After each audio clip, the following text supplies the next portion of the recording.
Hi మిత్రులారా, ఈరోజు మనం ఒక సరదా కథ చెప్పుకుందామా? ఓ తప్పకుండా. ఇది అందరికీ తెలిసిన తెలివైన తెనాలి రామకృష్ణుడి కథ. అవును.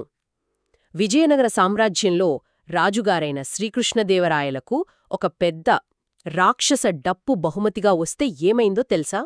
మరి విందామా ఆ కథేంటో? ఒకానొకప్పుడు ఆ, రాజుగారికి చాలా చాలా పెద్ద అందమైన డప్పు బహుమతిగా వచ్చింది. నిజంగానా? ఎలా ఉంది అది? అబ్బో, బంగారంతో మెరిసిపోతూ చూడటానికి అద్భుతంగా ఉందనమాట. దాన్ని చూసి రాజుగారైతే ఎంతో మురిసిపోయారు. మరి మురిసిపోయి ఏం చేశారు? ఇంకేం చేస్తారు, వెంటనే ఆ డప్పును వాయించడం మొదలుపెట్టారు. ఘుమ్ ఢుమ్ అని. అమ్మో! మరి ఆ శబ్దం ఎలా ఉంది?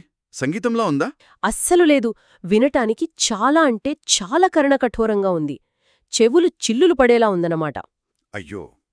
మరి ఆ స్థానంలో ఉన్నవాళ్లంతా ఏమన్నారు? అదే కదా అసలు తమాషా.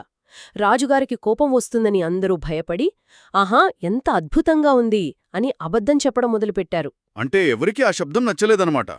ఎక్కడాగుతుంది? ఆ శబ్దం కోట మొత్తం, నగరం మొత్తం వ్యాపించింది. పాపం ప్రజలు. వాళ్ల పరిస్థితేంటి? ప్రజలందరూ చాలా ఇబ్బంది పడ్డారు. కాని రాజుగారితో చెప్పాలంటే అందరికీ భయం కదా. అవును, నిజమే. మరి ఈ సమస్యను ఎవరు పరిష్కరించారు? అప్పుడే మన కథలోకి తెనాలి రామకృష్ణుడు వచ్చాడు. వచ్చాడా ఆ తెలివైన రామకృష్ణుడు? అవును. ప్రజల ఇబ్బందిని చూసి రాజుగారికి ఈ విషయం తెలివిగా చెప్పాలని ఒక ఉపాయం ఆలోచించాడు. ఏం చేశాడు? నేరుగా రాజుగారితో చెప్పేశాడా? అబ్బే, అలా చెప్తే రామకృష్ణుడు ప్రత్యేకతేముంది? ఆయనేం చేశాడు తెలుసా? ఒక పాత చిరిగిపోయిన డప్పును తీసుకున్నాడు. పాత డప్పునా? ఎందుకు? దాన్ని ఇంకా చిత్తగా, ఇంకా భయంకరంగా వాయించడానికి సిద్ధమయ్యాడన్మాట. ఓహో, ఇదా అసలు ప్లాన్? అవును. మరుసటి రోజు ఉదయం రాజుగారు నిద్ర లేవగానే వాళ్ల గది పక్కనే ఈ పాత డప్పును భయంకరంగా వాయించడం మొదలుపెట్టాడు. అంటే రాజుగారి డప్పు శబ్దం అంటే దారుణంగానా? చాలా దారుణంగా. ఆ శబ్దానికి రాజుగారికి విపరీతమైన కోపం వచ్చేసింది. మరి కోపంతో ఏం చేశారు? వెంటనే బయటకు వచ్చి, ఏమిటి అల్లరి అని గట్టిగా అరిచారు. అప్పుడు రామకృష్ణుడు ఏం చెప్పాడు?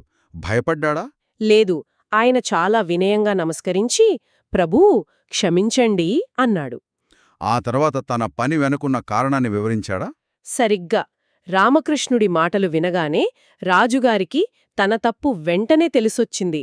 అంటే తన డప్పు శబ్దం కూడా ప్రజలకు అలాగే వినిపిస్తోందని అర్థమైందనమాట. అవును. ఆయన గట్టిగా నవ్వేసి వెంటనే ఆ పెద్ద డప్పును పక్కన పెట్టమని ఆజ్ఞాపించారు. అద్భుతం. ఆ రోజు నుంచి రాజభవనంలో, నగరంలో మళ్లీ ప్రశాంతత నెలకొంది. అందరూ హాయిగా ఊపిరి పీల్చుకున్నారు. చూసారా మిత్రులారా, తెనాలి రామకృష్ణుడు తన తెలివితో ఎంత పెద్ద సమస్యను ఎంత సులభంగా పరిష్కరించాడు. అవును. కొన్నిసార్లు నేరుగా చెప్పలేని విషయాన్ని కూడా ఇలా తెలివిగా చెప్పవచ్చు కదా. నిజమే. మరి మిత్రులారా, మళ్ళీ మరో మంచి కథతో కలుద్దాం.